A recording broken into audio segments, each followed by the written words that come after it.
পহেলা বৈশাখ বাঙালির কাছে শুধুই নতুন বছরের শুরু নয়, এটি নিজের অস্তিত্ব ও আত্মপরিচয়কে পুনরায় উচ্চারণের দিন। এটি যেমনি আনন্দের দিন, ঠিক তেমনিভাবে নিজের শেকড়কে অনুভবের মুহূর্ত। দিনটি বাঙালির জীবনে সময়ের হিসেব বদলায় না, বদলায় উপলব্ধির গভীরতা। বাঙালি ফিরে দেখে তার ইতিহাস, স্মৃতি আর সংস্কৃতির দীর্ঘ পথ চলা। আরও জানাচ্ছেন সিফাত ফারুকী।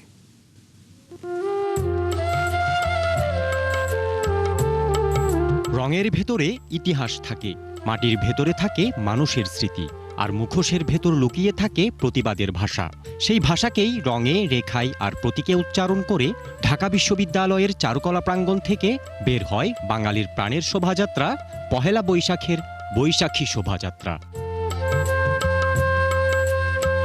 চারুকলার আঙিনায় জেগে উঠেছে রং, তুলি ছুঁয়ে গেছে কাগজ, কাগজ ছুঁয়ে গেছে ইতিহাস, আর ইতিহাস ছুঁয়ে গেছে মানুষের হৃদয়। শুধু উৎসব নয়, এটি একটি জাতির সাংস্কৃতিক আত্মপরিচয়ের পদযাত্রা, যে পরিচয়ে আছে নজরুলের চল চল চল কবিতা, আছে রবীন্দ্রনাথের আমার সোনার বাংলা। বছরের প্রথম দিন এবং বাঙালি ঐতিহ্যের জন্য এটা প্রতি বছরই যে হচ্ছে আমরা যেভাবে পালন করি আর কি। এটা আমাদের বাঙালির প্রাণের উৎসব, এটা আমাদের বাঙালির ঐতিহ্যের ধারক বাহক, এবং যেটা আমরা অত্যন্ত গর্বের সাথে আসলে বহন করি। প্রতিটি মুহূর্ত যেন সময়ের বুক থেকে উঠে আসা এক একটি জীবন্ত উপাখ্যান, অশুভকে বিদায়ের, শুভকে আহ্বানের। এখানে রংতুলি দিয়ে আঁকা হয় প্রতিরোধের ভাষা। দেড় যুগ ধরে ভালোবাসার নিড়ে এসিআই পিওর সল্ট। বাঘের মুখ, পাখির ডানা, সূর্যের বিস্তৃত আলো সবকিছু যেন বলে ওঠে, ভয় নয়, অন্ধকার নয়, মানুষের হোক জয়। এখানে ধর্মের বিভাজন নেই, নেই শ্রেণীর দেয়াল, নেই ভয়ের কোনো ছায়া, আছে শুধু একসাথে হাঁটার দৃঢ় প্রতিজ্ঞা। প্রথম আইডেন্টিটি হচ্ছে আমরা সবাই মানুষ, হ্যাঁ, এবং যেহেতু আমরা বাঙালি, এই উৎসবটা পালন করার অধিকার সবাই রাখে।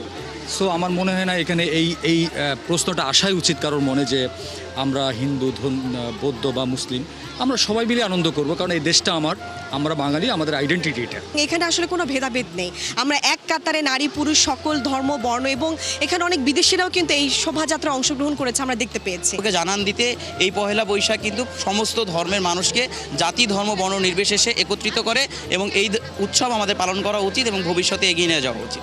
এ যেন অশুভ শক্তির বিরুদ্ধে নীরব প্রতিবাদ, এ যেন এক কাতারে দেশের জন্য হিন্দু, মুসলিম, বৌদ্ধ, খ্রিস্টান সকল সম্প্রদায়ের অভিন্ন বিশ্বাসে এক কাতারে দাঁড়ানোর দৃশ্যমান ঘোষণা। আজকের দিনে রঙিন মুহূর্তের আড়ালে হাসছে ভবিষ্যৎ, ঢাকের তালে তালে জেগে উঠছে ঐতিহ্যের স্পন্দন। নতুন সূর্যের আলোয় আবারও লেখা হচ্ছে একটি জাতির সাংস্কৃতিক সাহসের গল্প। সেই দিনটি আজকের পহেলা বৈশাখ। সময়ের দীর্ঘ পথ চলায় শত বছরের ঐতিহ্য আজও হেঁটে চলেছে এই বাংলায়। আত্মার বাঁধনে প্রজন্ম থেকে প্রজন্মে বয়ে চলেছে বাঙালি জাতির সাংস্কৃতিক আত্মপরিচয়। আর সেই পরিচয়ের সবচেয়ে উজ্জ্বলতম দিন আজকের পহেলা বৈশাখ।